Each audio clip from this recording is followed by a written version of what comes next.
আজ আমি প্রথমেই এখানে 500 গ্রাম মতো খাসির মেটে বা লিভার নিয়ে নিয়েছি। আর এটা দেখেই আজকে তোমরা আন্দাজ করতে পারছো যে কী রেসিপি বানাতে চলেছি। মেটেটাকে আমি গোটাই কিনে এনেছিলাম, বাড়িতে এখন পিস করে নেব। আর এখানে বেশ কিছুটা খাসির চর্বিও রয়েছে। দেখো, খাসির মেটেগুলোকে আমি এরকম ডুমু ডুমু করে পিস করে নিয়েছি। মেটে চচ্চড়ি বানানোর জন্য মেটেটাকে খুব বেশি বড় সাইজ করে কাটার কিন্তু দরকার নেই। আর মেটের মতন খাসির চর্বিগুলোকেও আমি ছোট ছোট টুকরো করে কেটে নিয়েছি। আর মেটে চচ্চড়ি তো আলু ছাড়া একদমই অসম্পূর্ণ, সেই কারণে নিয়ে নিচ্ছি 4টে বড় সাইজের আলু। এটাও ওজন হিসেবে 400 থেকে 500 গ্রাম মতো হবে। আলুটাকেও আমি ডুমো ডুমো করেই এখানে কেটে নেব।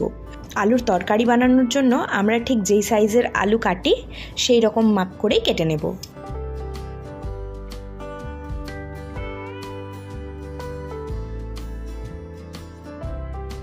দেখো, সমস্ত আলুটা আমি কেটে অন্য একটা থালায় তুলে রাখছি।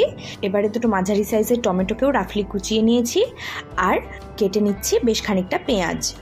মেটে চচ্চড়ি বানাতে গেলে কিন্তু পেঁয়াজের পরিমাণটা একটু বেশি পরিমাণে ব্যবহার করতে হবে। আমি এখানে বড় সাইজের 6টা পেঁয়াজ ব্যবহার করেছি।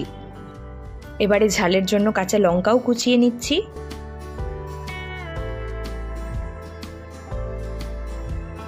আর সবশেষে দেওয়ার জন্য ফ্রেশ ধনেপাতাও সামান্য একটু কুচিয়ে নিচ্ছি। এবারে গুঁড়ো মশলার একটা ঘোল বানিয়ে নেব। একটা বাটিতে নিয়ে নিচ্ছি 1.5 চামচ হলুদ গুঁড়ো, 1 চামচ ধনে গুঁড়ো, 1 চামচ জিরে গুঁড়ো আর 2 চামচ কাশ্মীরি লঙ্কার গুঁড়ো। এর সাথে 1.5 চামচ মিট মশলাও অ্যাড করে দিলাম। সামান্য একটু জল দিয়ে খুব ভালো মতন গুলে মশলার ঘোলটা রেডি করে নিচ্ছি।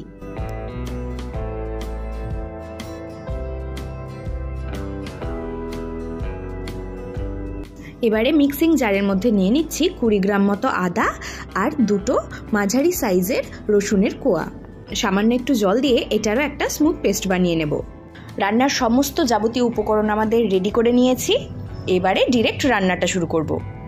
আর তার জন্য ওভেনে একটা কড়াই চাপিয়ে দিয়ে দিচ্ছি বেশ অনেকটা পরিমাণ সর্ষের তেল। ওজন হিসেবে বলতে গেলে এখানে প্রায় 75 গ্রাম মতো তেল রয়েছে। তেলটা গরম করে নিয়ে প্রথমে ডুমো করে কেটে রাখা আলুগুলো ভেজে নেব। সেই কারণে আলুগুলো দেওয়ার পর সামান্য একটু হলুদ আর নুনও অ্যাড করে দিয়েছি। ভালো মতন মিশিয়ে নিয়ে ঢাকা দিয়ে কিন্তু এটাকে ভেজে নিতে হবে, তাহলে ভাজার সময়তেই আলুগুলো একদম পারফেক্টলি সেদ্ধ হয়ে যাবে। দেখো, আলু আমাদের একদম পারফেক্টলি সেদ্ধ হয়ে গেছে। এবারে আলুগুলোকে তুলে নেব। আর আলু তুলে নেওয়ার পর ওই তেলের মধ্যে দিয়ে দিচ্ছি গোটা গরম মশলা ফোড়ন আর দিচ্ছি 3-4টে তেজপাতা। এবারে কুচনো পেঁয়াজ আর কাঁচা লঙ্কাটা দিয়ে খুব ভালো মতন ফ্রাই করব।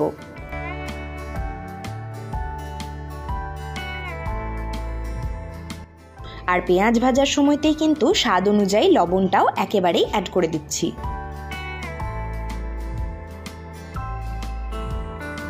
পেঁয়াজটা ভাজতে ভাজতে পেঁয়াজের কালারটা চেঞ্জ হয়ে বাদামি হয়ে এলেই এই পর্যায়ে কুচনো টমেটোটা অ্যাড করে দেব। আর টমেটোটা পেঁয়াজের সাথে ভালো মতন মিশিয়ে নিয়ে ঢাকা দিয়ে কিছুক্ষণ এটাকে কুক করে নেব, যাতে টমেটোটা খুব তাড়াতাড়ি সফট হয়ে আসে। টমেটো কিন্তু আমাদের খুব ভালো মতন সেদ্ধ হয়ে গেছে। এবারে এই পর্যায়ে অ্যাড করে দিচ্ছি খাসির মেটে আর চর্বিটা।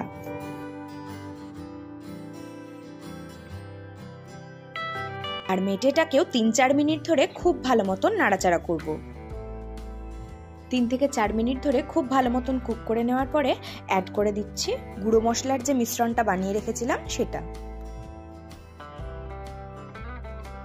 আর মেটের সাথে মশলাটাকেও খুব ভালো মতন কষিয়ে নেব। রান্নাতে প্রতিটা মশলা যত ভালো মতন কষানো যাবে রান্নার স্বাদ কিন্তু তত বাড়বে।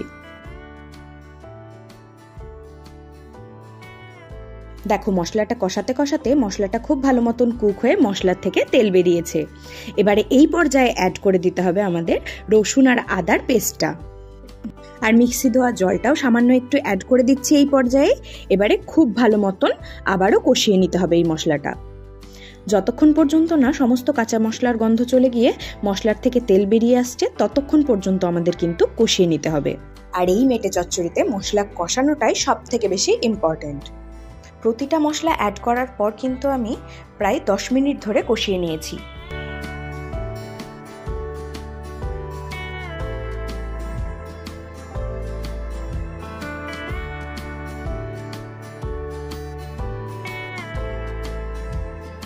মশলা কিন্তু আমাদের খুব ভালো মতন কষানো হয়ে গেছে। এবারে এই পর্যায়ে ভেজে রাখা আলুগুলো অ্যাড করে দিচ্ছি। যেহেতু আমার ভাজার সময়তেই আলুগুলো খুব ভালো মতন সেদ্ধ হয়ে গেছিল, সেই কারণে বেশ খানিকটা পরেই কিন্তু আমি আলুটা অ্যাড করছি। তবে তোমরা চাইলে আলুটা আগেও অ্যাড করতে পারো।